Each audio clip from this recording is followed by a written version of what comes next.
Hello, brave, beautiful warrior soul friends. I just wanted to share a quick idea. I was brainstorming some different notes. At first, I was trying to come up with different terms so we could have like multiple terms, and when we are referring to the different tiers of the different types of, not tiers, different types of structural dissociation.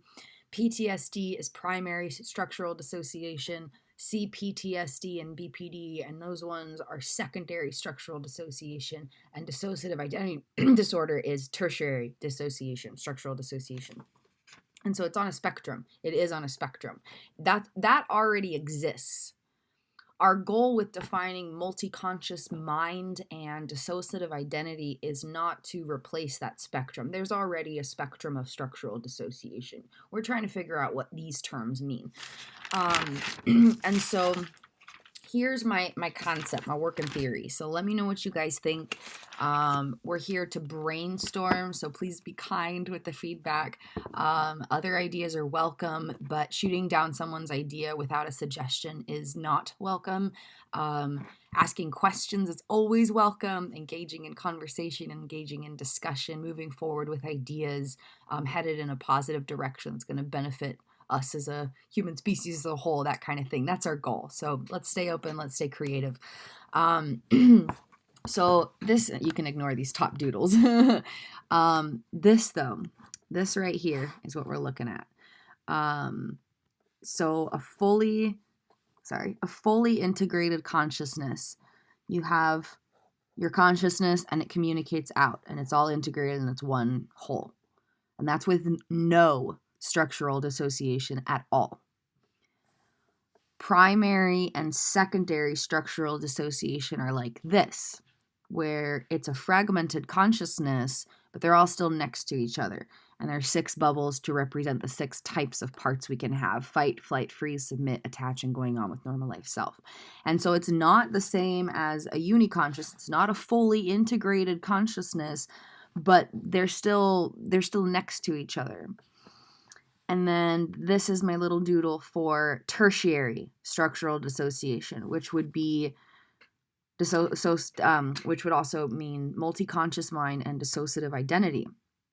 And that's where there's not just this fragmentation of parts, but each part has like their own consciousness. It's not just a consciousness with fragmentation that makes things confusing and chaotic, and there's different needs in the system, and there's all sorts of chaos and things to be managed. It's next level. There's amnesic barriers. There's all sorts of other stuff going on. And so this is with no structural dissociation. This is with primary or secondary structural dissociation. Fragmented, but not a multi-conscious mind. And then tertiary structural dissociation. That's where it is defined as a dissociative identity or a multi-conscious mind, where each part has their own fully developed consciousness. So this is kind of my theory. I would really love to hear your thoughts and feedback on this. Our hope is to define these words and everything.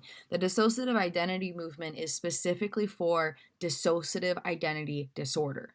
We go over all the other structural dissociation because it is on a spectrum and it's relevant, but the movement specifically is for DID. And so we're going to go over all the different kinds of structural dissociation. We're going to go into trauma. We're going to talk about consciousness as a whole. We're going to go into all these big topics, but the movement itself, the primal focus, is for DID. That's where all of this started. It has part of the name of the diagnosis and the movement, et cetera, et cetera. So that's kind of my working theory. But please let me know your thoughts, because again, the otherwise specified dissociative disorders, I think they're classified as this since they don't have amnesic barriers, and yet I feel like they have their own fully formed consciousnesses. And so again, this is still a working theory, but this is kind of what I was thinking tonight while I was reading through some of the comments and feedbacks and kind of doing my own brainstorm and research and stuff.